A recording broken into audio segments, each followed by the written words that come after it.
Welcome to Conversations with Anne Elizabeth, the podcast inspired by my book, I'm a Registered Dietitian, Now What?, where I have the absolute joy to sit back, relax, and have a conversation about nutrition with a variety of people who share their personal story of passion and purpose, especially registered dietitians. Today's conversation is with Aimee Sarchet, a registered dietitian and entrepreneur with a passion for photography and videography. Aimee found a passion for nutrition at a young age and pursued dietetics the first day of her college career. She knew almost right away after completing her internship she wanted to be an entrepreneur and start her own business with a personal connection to individuals struggling with GI issues. Since then, her career has taken a bit of a different direction, but she still finds the joy in being a dietitian by being creative through video. Please enjoy my conversation with Aimee.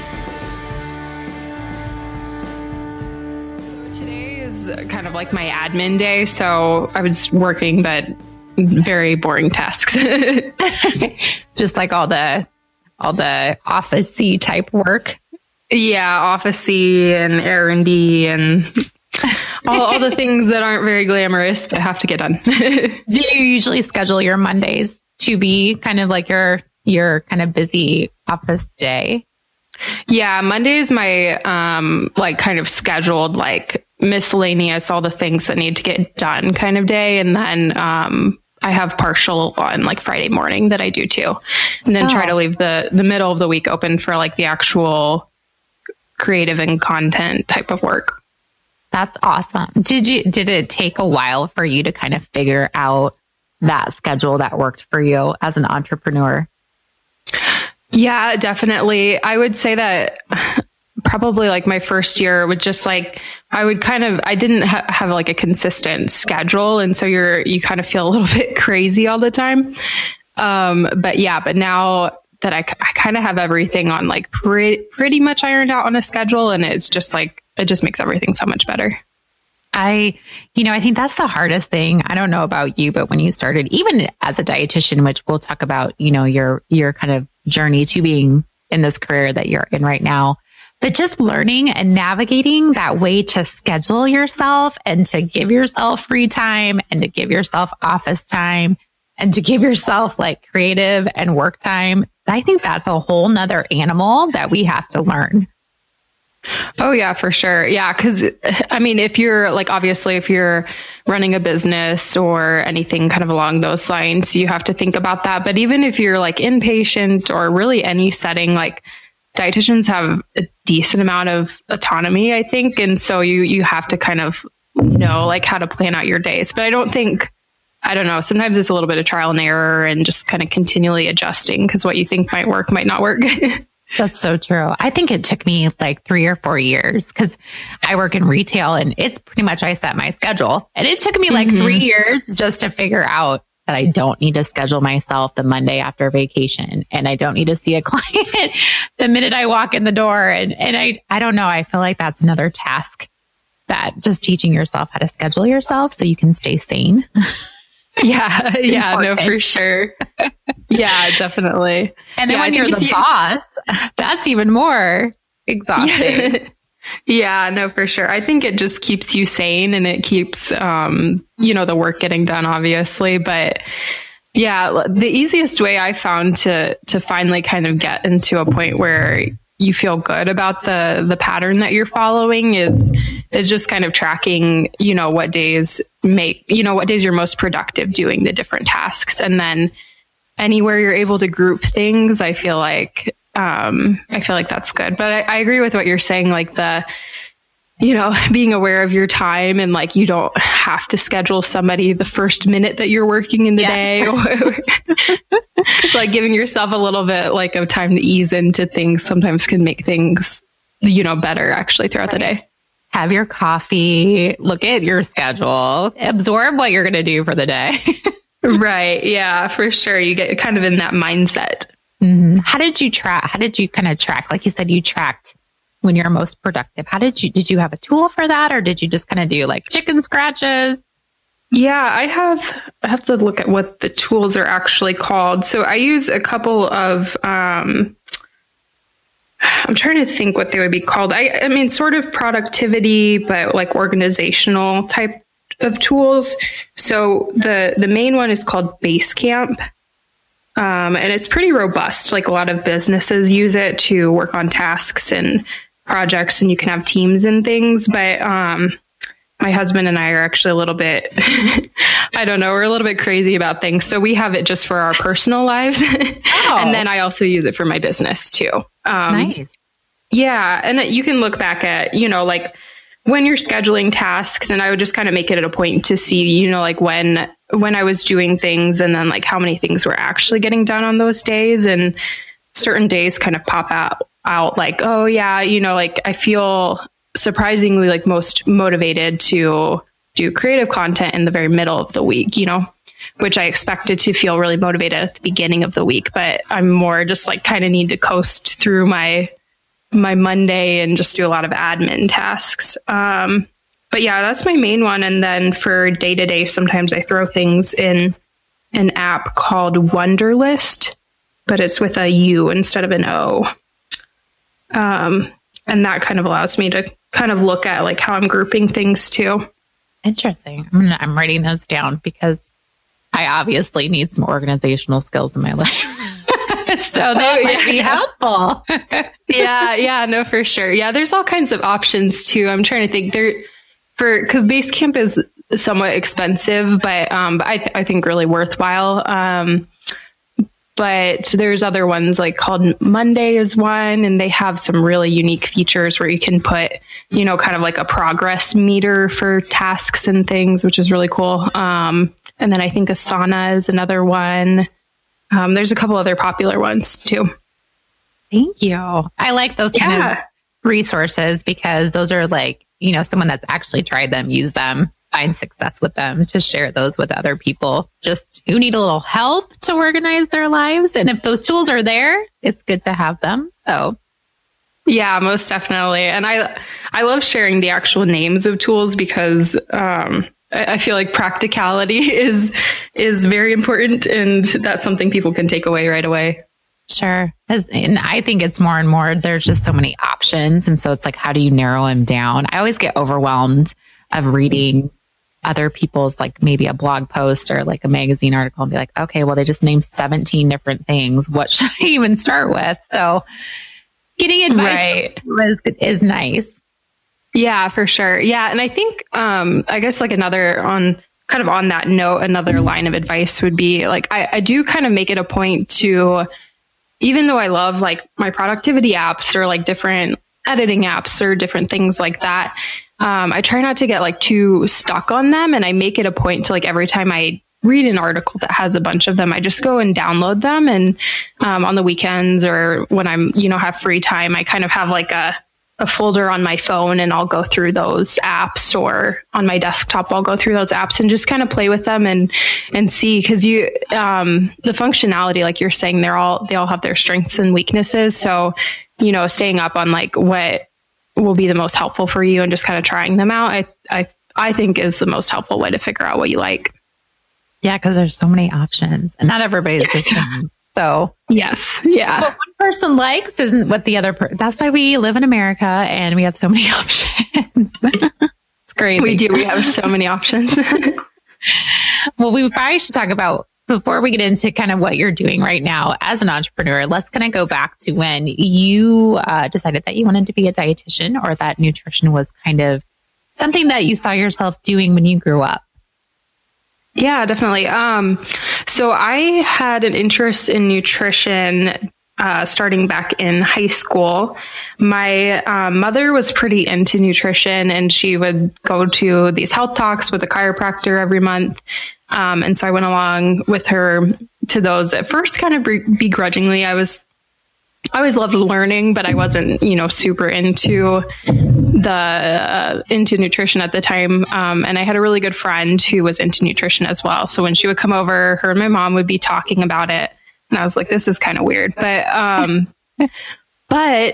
about a year later or so, I don't even really know what the turning point was, but I just like got the itch to learn more about nutrition, and just had a lot of questions kind of about some of the like scientific principles of things, like Like I remember just being really fascinated by seeing like the structures of like a saturated fat versus an unsaturated fat. And like, oh, wow, that's amazing to see that like you can actually look at that like in terms of, you know, carbon and hydrogen and there's actually that difference there. And that just was so fascinating. And I don't know. I just discovered that you could do nutrition as a job and that a registered dietitian was an option. And when I found that out, I didn't consider anything else. You just went straight into it. Yes. I think that's impressive because most of us kind of, again, you fell into it, but you fell into it at a younger age and you just kind of knew from that point on, I'm going to go to school. So you probably then sought out schools was there schools in your area or did you have to move or what did that kind of outlook for you? Yeah, so I was really fortunate. There was a school about like 30 minutes away from my home that offered the program. It was a smaller program. The university is called Bluffton University. It only has about 1,200 undergrad and only about 10 or so students per graduating class in the dietetics program. So it's very small, but I really enjoyed it. And I was really happy to be able to stay close to home as well. But yeah, that worked out really well. That doesn't happen all the time. So you were really, really lucky. Yeah, I would definitely agree. It kind of was just a seamless thing. And even I feel really fortunate that even the thought process of like, oh, I want to be a dietitian and just like feeling really steady in that thought and not questioning it. I don't know. I guess I just feel really lucky because I know people transition from degrees or things, you know, and may fall into dietetics, which is really cool. But it's really cool too, to be able to just kind of know from the get-go. I'm jealous because I didn't know that until I was a junior in high school or in college. So I spent a lot of money figuring that out. So that is smart on your end. Yeah, no, for sure. Yeah, I feel like it's just like a little bit of luck, but we all get there eventually. Yeah. And sometimes too, you learn different skills along the way too if you switch, which can be really cool. That's true. There's a lot of complementary things, I think, to our degree. So it's not going to be too much of a mess up unless you're completely on the opposite end of dietetics. But I feel like you're right that there's some cross paths that happen in a lot of different degrees. Yeah, so most definitely. So where did your internship take you? Yeah, so I did my internship through a distance program. So I applied to Utah State University, which is focused primarily on school food service. Obviously, you get all your rotations in the different areas, but basically all of your food service is in the school system. So it's really unique in that aspect. And I feel like you get like a little bit more of like some of the businessy type of exposure and looking at, you know, different things like financials and spend a little bit more time on that. But yeah, I did, since it was a distance program, I set everything up for the Phoenix area and kind of surrounding cities and was able to complete everything out in Phoenix, Arizona, which is where my now husband was living at the time. Oh, perfect. That works out good. Yeah, it worked out really well. The distance programs they're kind of interesting because you spend all this time setting up your rotations before you even apply to the program. Most of the time, not always. And so it gives you this unique chance to kind of select sites and places that you would really like to intern, instead of walking into a program that already has sites set up, which there's benefits obviously to both, but I found it really interesting. And it was a way to kind of tailor the experiences to what I was really interested in. So you must have had an interest in school food service to even apply to that program. Yeah, I did. I knew that I was interested in doing something. Well, I didn't really consider food service actually at first when I was in undergrad, but I went to Fancy in Atlanta my senior year. And I went to a couple of the meetings that were school nutrition focused, and just sitting there and listening to people's experience and what they were doing in the schools. I'd known that I kind of wanted to do something that was a little bit more business oriented and maybe not just clinical. And in listening to their experiences, I'm like, wow, this is like kind of like a unique marriage of, business applications and creative work and food service, of course, but there's just like a lot of dimensions to it that are a little bit different than clinical work. Which is really nice because you do get like that. I mean, you're not just strictly doing, you're not just strictly doing menu planning. I think that's what a lot of misconception is. Yeah, no, definitely.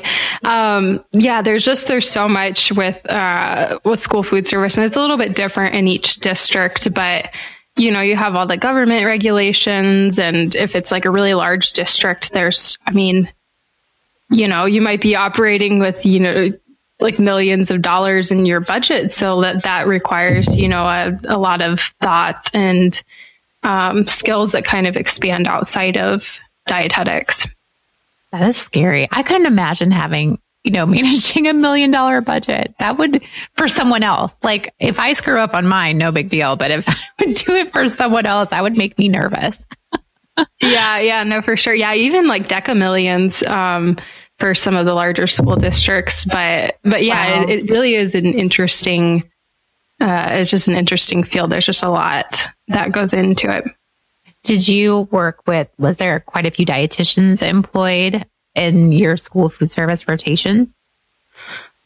The school district I was with most of the time, they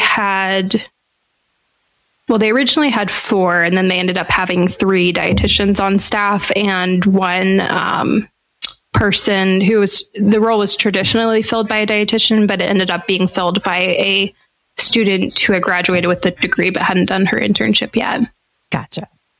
Yeah, I think that's good to see that because like for a while it was the lunch lady and, it was just like someone that wasn't an expert in that field. And it's good to hear that there's more and more dietitians in that field. Oh, yeah, definitely. I think a lot of schools, especially as like districts are growing, if you're getting reimbursement, you have to have a dietitian involved at some level usually. And so a lot of them are just going the route of hiring RDs to manage the program, which is really cool because I know one thing that maybe isn't the most fun to talk about, but compensation is kind of a discussion quite often with dietitians. And if you're in a management type of role in a school system, then the compensation can be, quite competitive as compared to like other business entities. So it can be a good opportunity if you have interest in that. And if you're also kind of seeking something that will pay a little bit better. That's always good to hear, right? We always like to hear dietitians getting paid kind of better and well as compared to other jobs. Yeah, most definitely. Yeah. I mean, yeah. And not to say that I think exposure is increasing in quite a few fields, and I think we are starting to get compensated a little bit better, but it definitely is a discussion that comes up sometimes. Oh, yes. And it always will, I think, especially now too with, the master's requirement that's going to be soon approaching. I think that will be a big, like you said, that'll be part of the discussion. Yeah. It'll definitely be an interesting discussion. But yeah, time will tell. Yeah, it will. It definitely will. So post internship, what was kind of the next steps for you? How did you kind of navigate the first career move?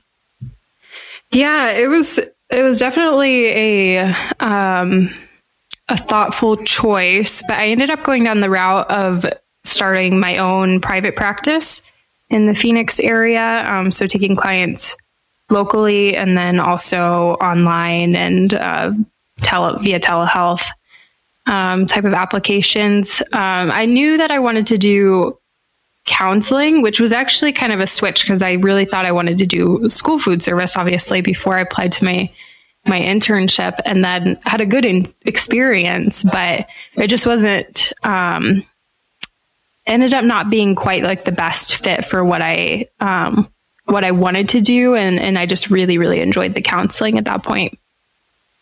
And so I like that when you get done with school, I think we talked about this before, but you know how so many of us think, oh, I have to, or are told that they have to have a job in some area of nutrition or be a clinical dietitian before they jump into that entrepreneurial place. And you didn't, you just went for it. I think that's amazing.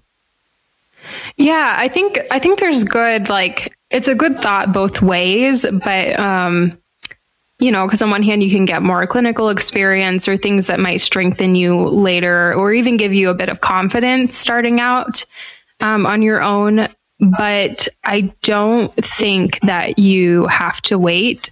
And especially in today's climate where there are lots of people online, especially giving out nutrition advice, I think if you have that drive and that desire to kind of move into that space early, then, there's really no reason not to go for it. Except for maybe if you're not like quite ready to make that leap financially or whatever. But yeah, I don't think there's really any reason to wait, because you learn so much as you go and you might end up specializing in something anyways. And so not that clinical backbone or something that you could gain wouldn't be, important, but you're just going to go down a different path and gain different strengths.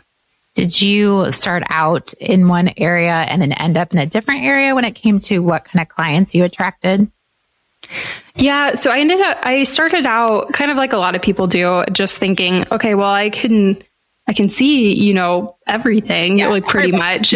And so I'll just take everything. And I did that a little bit, but everybody was saying, niche down, find, like your like one or two or three areas that you really enjoy working with and focus on that. And I found it kind of a little bit, I don't know. It just takes you a little bit mentally all over the place. While it can be exciting, it's just a little bit, you're never quite as good as you could be if you're seeing everyone. Sure. Where like if you're specializing. So I ended up going down the route of taking weight management clients. So weight, maintenance and gain and loss. And then also irritable bowel syndrome. And I think you mentioned that you kind of had a personal interest yourself in the like irritable bowel syndrome. Yeah, I would say that's still my passion area, even though I don't always talk about it quite as much now. But yeah, I have my own journey with irritable bowel syndrome. So for me specifically, the low FODMAP protocol and kind of figuring out my triggers and things that way and doing symptom management that way was like honestly life-changing. I think I said before, I don't want to be like overly dramatic about it, but it just was such a life change, being able to manage symptoms. And so I really, really loved being able to facilitate that for other people, and helping them figure out, triggers and symptom management for, something that might have been bothering them for years and years, or even, throughout their whole life. The FODMAPs is amazing to me because that's, I'm a little bit older than you, but when I was going through school, that was not even talked about. There was no FODMAP at all, nothing that even discussed that. So I think it is fantastic to work with clients and seeing how the results are, and they actually improve their lives. So when you said that you had that personal experience, I believe you can be as dramatic as you want, because I believe that it's so true how it helps people. Yeah, no, for sure. Yeah. And it is still, I think now more people know about it. And even more like new dietitians that are coming into the field are probably better educated on it. But I graduated in 2015. And even then, I think it was just like mentioned very briefly. So it was more like self-study and things like that to actually learn about it. So I'm hoping that it's a little bit more talked about now. I think Monash has a certification program. now. Yeah, they do, which is pretty extensive. So that's something that I think we'll see a lot more dietitians certified in that as well. Probably because of their own personal experience too, just for themselves. Yeah, no, definitely. Well, I mean, there probably are a decent amount of dietitians that, have IBS or because it's estimated to be about like around 20% of the US adult population. And then the majority of that is women. So with our field being mostly women, I would assume that there's probably a decent amount of us that, for sure. that are self-studying their own personal bodies. Right.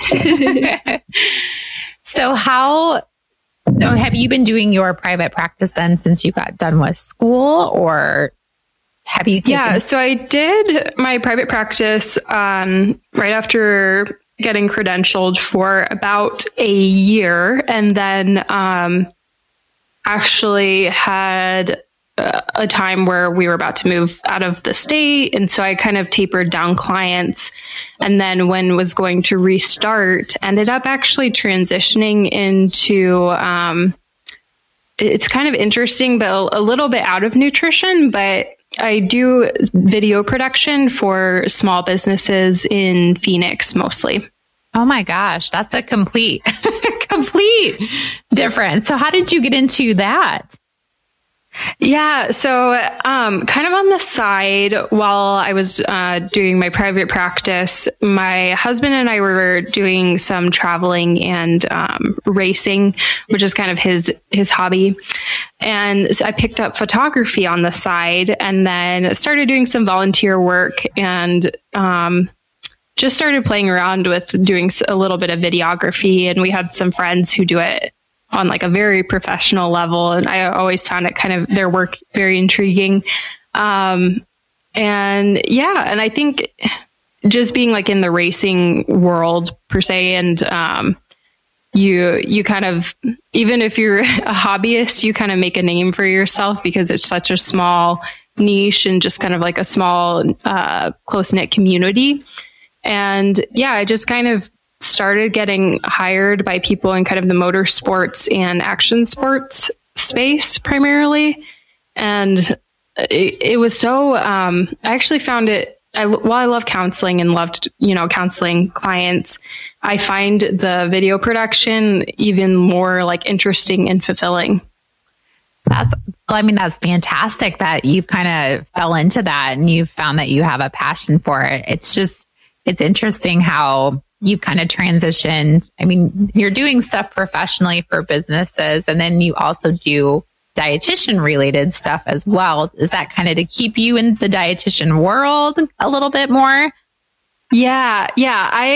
So on the dietitian side, I produce a weekly video series. So kind of similar along the lines to what you do too, with just kind of raising awareness for what dietitians do and sharing their individual stories. Because I love the dietetics field. And so while I am doing a lot of work outside of the dietetics field, I still have like such a passion for nutrition and for sharing that and for especially promoting dietitians. I just think dietitians are awesome and we do so many cool things. So it's kind of my way to stay connected to the dietetics world. And then I do make a little bit of income doing some branded work and things like that, but it's more of, I would say, instead of video production being my hobby and dietetics being my work, it's kind of flip-flopped now. That's really awesome.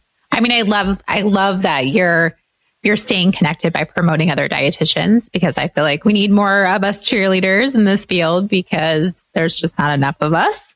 But that you're finding a good balance between, having this other professional life outside of being a dietitian, but being fulfilled by connecting with other dietitians.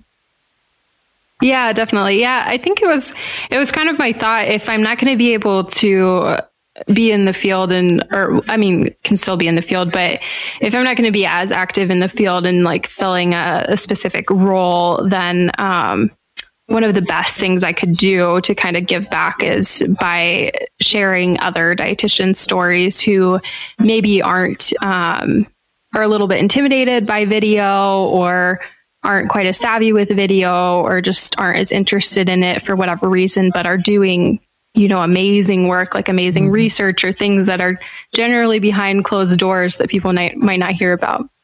And there's a lot of that, I think. And do you feel like, in your professional opinion, that dietitians are scared of video? I know I hear a lot.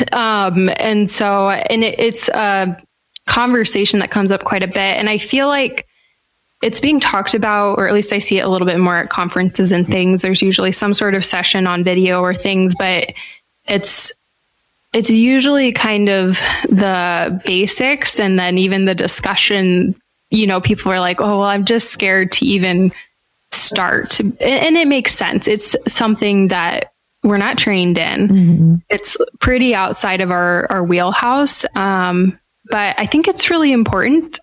I mean, video it's kind of the way that social media is headed in a lot of ways. And I think podcasts too. Podcasts are really huge right now, but yeah, I don't know. So I think it's still important, especially when there's plenty of people who might be doing still some good work, but, sharing nutrition messages that might not always be completely correct and would be better coming from a dietitian.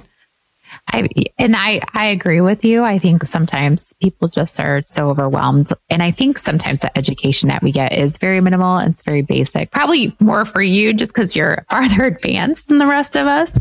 But I feel like we need to be a little bit more confident in front of like a camera, regardless of if it's in your home or if it's on TV or wherever you can put your face to nutrition. Yeah. And I would say even confident, it even like goes beyond video. I was talking with another dietitian who actually does research at a university recently. And we were talking quite a bit about, I don't know if you feel this way too, but dietitians just in general, we do good work, but just seem to lack confidence in some ways. Like, I don't know, we lack confidence when asking for more compensation or when for like, should we put this information out there? But there's other people who know far less and are far more confident going about things. And I'm not sure why. And she wasn't really sure, why either, but there is just kind of this timidness a little bit sometimes with the field. And it's too bad. Hopefully it gets better. Do you ever see yourself kind of working? I know that you're not working with dietitians in video production, but did you ever see yourself maybe helping out dietitians from that perspective? Yeah, I've thought about it. I've had a few people ask if I do like editing or things like that. Mm-hmm. And so I've thought about offering that as a service. That and actually quite a few people, it just keeps coming up recently. Quite a few people keep asking me to do like a course or something along those lines in video production. So I've thought about it, and I guess I am thinking about it, but it's on your radar. I don't know. It's maybe on your that's radar. Where, yeah. That's even where that confidence. I guess maybe I need to say that to myself, but when you just know, when you know some people that are really, really good, sure. It's hard to be like, oh yeah, I have a place in that conversation and have something to add. But well, yeah, especially because you have friends that have you kind of self-taught? Have you been self-teaching yourself about videography then? Yeah. Like through your friends? Yeah, I've kind of self-taught everything, which I think can totally be done in today's, day and age. You can learn so much even for free on like YouTube, and there's tons of tutorials out there. Yeah. But yeah, I have friends that have done campaigns for like Nerf and Discovery Channel and things that are just really high level production, and they're gorgeous and beautiful. And so sometimes that can get stuck in my head a little bit, but it's true. Well, yeah, I'm sure they can. But again, like you said, like having that confidence to just maybe be that in between, like you're not Nerf and you're not that, but you're definitely in a space that you're farther ahead than a lot of other dietitians are. Yeah, no, definitely. Yeah. So it's something that's on my radar and something that I'm planning a little bit, but but also just trying to figure out the exact route to take with it. But yeah, it's something I'm thinking about. It takes a lot of work to put a tutorial or an online class together. So I can understand where that task can just alone be overwhelming, is putting that together. Yeah, no, for sure. Yeah, I think I'm still like in the brainstorming stage a little bit of just because there's so many, software options or things, but I don't know. I'm still thinking about it a little bit, whether I want to take the route of, teaching specific like software practical type of things, which is what I usually like to do, or if it would be better to go down the route of just teaching general concepts and things that could be applied anywhere. Sure. So when you do your business, are you helping all different kinds of companies, or do you kind of just stick to motorsports and doing it for that? Yeah, my work is primarily, I've had like a few outliers, but it's primarily in motorsports and action sports. So kind of like any like outdoor sort of company. So, sometimes it's racing, sometimes it's more like hunting and things like that. Very cool. I think that's so. Do you like all that stuff? Do you have a personal interest in it?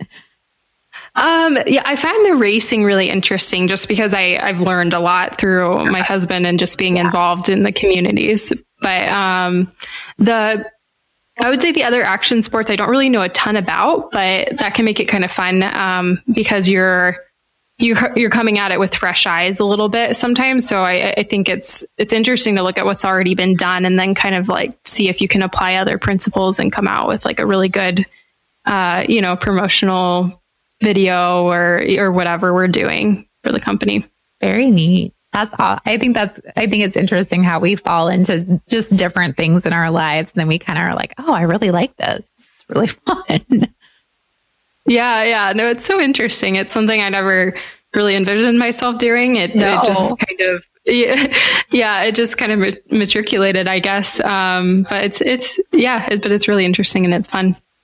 So if you had to tell a dietitian, there's probably 10,000 things that you could do, but like for just confident reasons of, hey, if you're going to make a video, here's like my top tip of how to make a good video or what you could do to make a better video, whether it's with your iPhone or whether it's with a phone or is it with a camera, or what do you recommend for people to just, if you were to say, hey, get started today, what would you recommend them to do? Yeah, I think I would advise people first to, most people aren't completely, unless they've had some media experience, aren't completely comfortable on camera at first.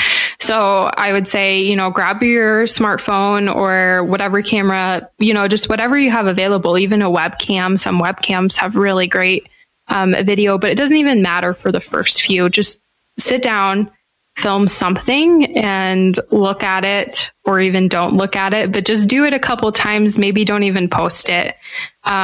That's going to get you a little bit more comfortable on camera.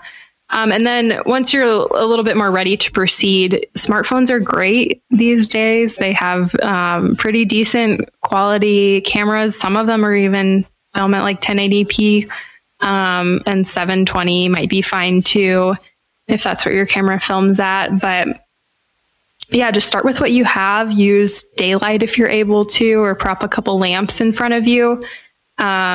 Maybe look into kind of like a basic lighting setup is 3-point lighting.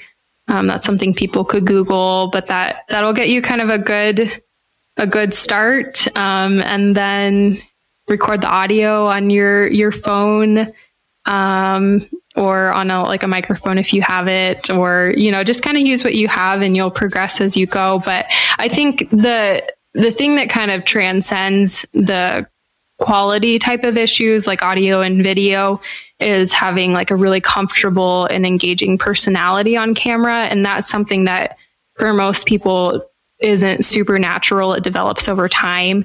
And so just that practice, script if you need, like write out scripts if you need to, but just do whatever, just do it a lot to get comfortable. I think that's a really good tip because, and like you said, you don't have to post it. Like you could just do a whole bunch of videos and practice for a month or 2 months or whatever you need to do. Yeah, definitely. And I think also, so the other hand of that would be don't get like stuck in practicing, but maybe set like a time limit for yourself. Like I'm going to do 10 videos practicing over the next, month or something in my evenings, just film them and review them and make notes about, what's good, like when you feel like look most comfortable on camera and those types of things. And then when that month is up, that's when it's time to set the goal and say, okay, I'm going to do my first video. Do you recommend a certain amount of time? Is there like a golden, is it, 15 seconds or 2 minutes, or what's kind of a good time to make a video that people will watch? I think it depends on the platform. So if you're just starting out, one way to get comfortable is, a lot of dietitians are on Instagram, obviously showing up in Instagram stories a little bit more. You can even pre-film these and just play around with, kind of doing like a more scripted talk or a more direct talk in stories. If you don't want to have that, on your feed forever. Yeah. At first. Yeah. But, if you're doing something on Instagram, then, the video caps at 60 seconds or whatever. And I think videos do, if they're really engaging, even the 60 seconds is fine. But, on Facebook, a lot of people go by by like 45 seconds or something like that. But it's a little bit different just depending on, what type of content you're doing. Sure. YouTube is somewhere around like 5 to 8 minutes is I think the most recent thing that I've seen that has, I don't know, videos that do super well on YouTube. The commonality seems to be kind of somewhere in that sweet spot of 5 to 8 minutes, but that might have changed by this point. It changes all the time. That stuff changes really quickly. And do you have a platform what's your personal favorite for your platform that you like to do your videos on? Yeah, so I do videos on Instagram, YouTube, and then I kind of I've just started reformatting my videos for Facebook. I really like YouTube. I'm really enjoying Facebook though recently, and then I guess I kind of enjoy all of them. And then Instagram, I kind of play around with if I'm, I don't know, creating a new transition or something like that. It's really easy to, for my posts throughout the week to just throw together a really quick little video and just, I don't know, play around with different transitions and things and see like what the response is to that. And I think that's a good message because I don't think there's one platform that's better than another. I think it's whatever you feel comfortable with. Yeah, definitely. And another one that LinkedIn actually is doing a big video push now too. And then I don't know if it's dying out, but Instagram has their video application now as well. So there's all kinds of options for video. So just like kind of wherever your audience already is or wherever you really enjoy being can be a good place to start. And just do it. Just do it. Yeah. I think younger dietitians are much more apt to do it. Whereas like maybe in between dietitians like me and our older dietitian population are kind of like, no way, Jose. But it's still, I think there's a space for everybody. And I think that, again, we still need to get our faces out there. Yeah, definitely. Yeah, I would agree. It makes sense because a lot of younger dietitians have grown up maybe with more technology, but then it's kind of that thing of the older generation of dietitians just have, so much experience and just years of, practice that they could share and, with the public or whoever their audience is. So I think it's really important for not just the young dietitians to be on social media, but really everybody. Totally. Because I get, sometimes I will get someone that says, well, they just don't connect with a younger dietitian. Maybe they like a little bit more of a seasoned dietitian or someone that's closer in age to them. So that's why I feel like, all age groups of us need to be on social media. So then people that are looking for us can find what they're looking for. Yeah, definitely. Yeah. Which kind of comes back to the whole niche and everybody has a specific audience kind of conversation, but every single person brings, something a little bit different to the table, whether it's experience or knowledge or even just their communication style or their personality, and different, parts of the population are going to jive or really connect with different people. And so I really think there's a place for everybody. Yes, me too. Me too. Share with my listeners and everybody else just a little bit more about the Dial a Dietitian conversations that you have. How'd you come up with the concept? And, maybe tell me how long you're going to run it and what's your kind of goal with the series. Yeah. So the Dial a Dietitian is, it's released almost every single week on Sundays. And they're interviews, short interviews between 5 to 15 minutes with dietitians, actually not just in the United States, but around the globe in a variety of practice areas. And they pretty much all follow the same format, but I talk to people about, what inspired them to get into dietetics, what their career path has looked like. And that's always super interesting too, because sometimes there's a lot of winds and twists and turns. And then, what they really enjoy most about the field. And then we kind of conclude with their advice for people who are thinking about becoming dietitians. So it's been fun to provide that for other dietitians to learn about, what other people are doing in the field. And then also for future dietitians. So people in undergrad or maybe even not there yet, or people who are interns, to kind of virtually connect with somebody that they might not be able to intern with or connect with, face to face, but they can kind of connect through video, which I think is cool. Sure. I love that you're doing that, because I think it's always great to hear and see what other dietitians are doing and how many job opportunities there are in just a variety of fields. Yeah. I'm always so surprised. I think I have a little over 20 interviews up right now. And I feel like I've even just barely scratched the surface on what dietitians do and what roles they fill. And it's just, everybody has just such different things that they're doing. I don't know. It's just really inspiring. And it's cool to think that there's people all around the world being impacted through these amazing people. I 100% agree. We are on the same path, my dear. Yes. Yeah. Yeah. I feel like we're both is your tagline even, you want to be the biggest cheerleader of our profession? Yes. Yeah. I do. Yes. I'm on your squad then. Yes. I always wanted to be a cheerleader. I never was. So this is my way of becoming a cheerleader. Yeah. There you go. It's our dietetics promoting squad. Absolutely. We need to get uniforms and I always liked pom-poms too. I always thought they were so cool. Good. We should get uniforms. We'll wear them to fancy. We could. That would be when I show up next year, don't laugh at me when I'm wearing my little cheerleading outfit. That'd be hilarious. I might have to do that. It'd be a good conversation. And they'd be like, who's the crazy lady in the cheerleading outfit? She's nuts.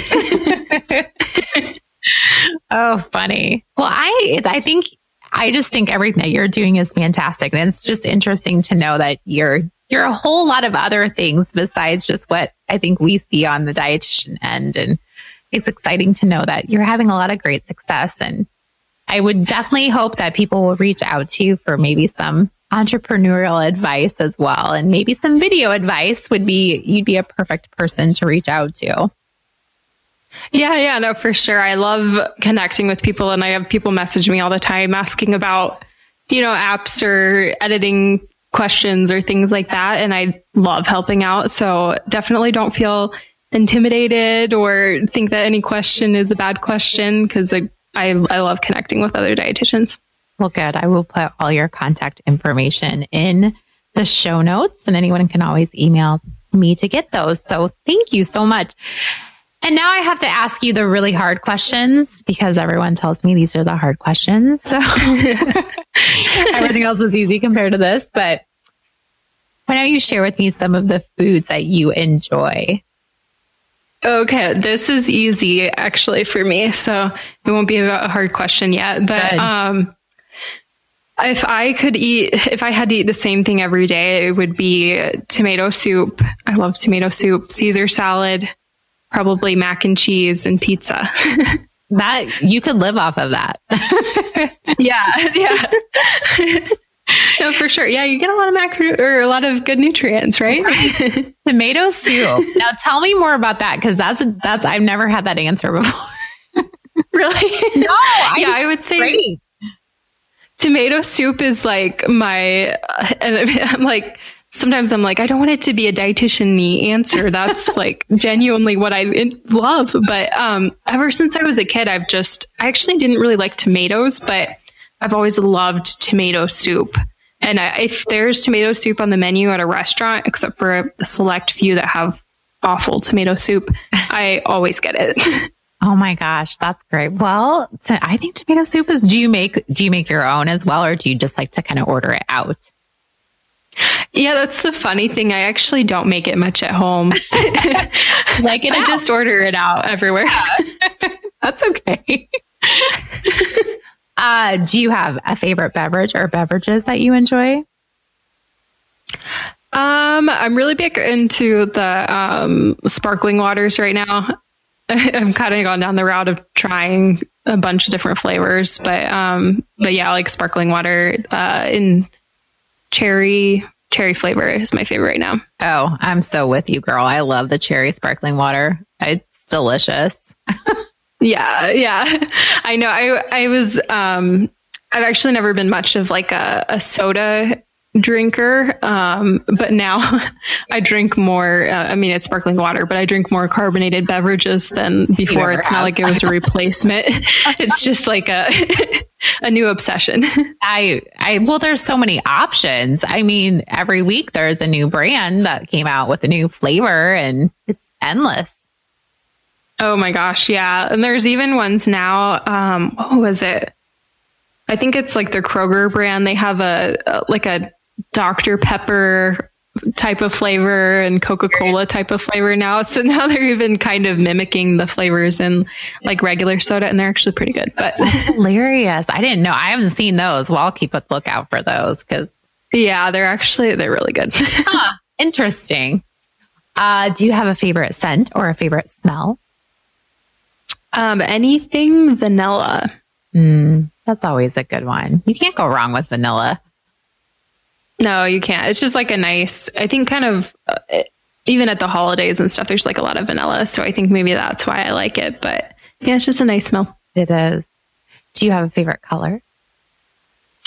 I like, not a specific color, but I like warm colors. So like your reds and oranges and a little bit of yellow. I could tell that by your website. You just have a very really good. Yeah, you have a very warm website with your oranges and yellows and a little bit of red, and yes. Yeah, no, for sure. Yeah, I just went with colors for my business that I identified with, and hopefully they speak to other people too, but I'm really happy with it. That's good. And that's how it should be, right? It should identify with you and be who you are. Right. Yeah, especially when you're like the face of your brand, or kind of important. And why don't you share with me what brings you joy? I think This might be a harder question, actually. I mean, there's lots of things that bring me joy, but I'm like, this is like an existential type of question. I think just spending time with people that I love and doing things that I love. And would be my answer. Yeah. That's very good. I like that. It's very thought-provoking. Well, Aimee, I have very much enjoyed talking to you tonight, and I look forward tonight. It is tonight.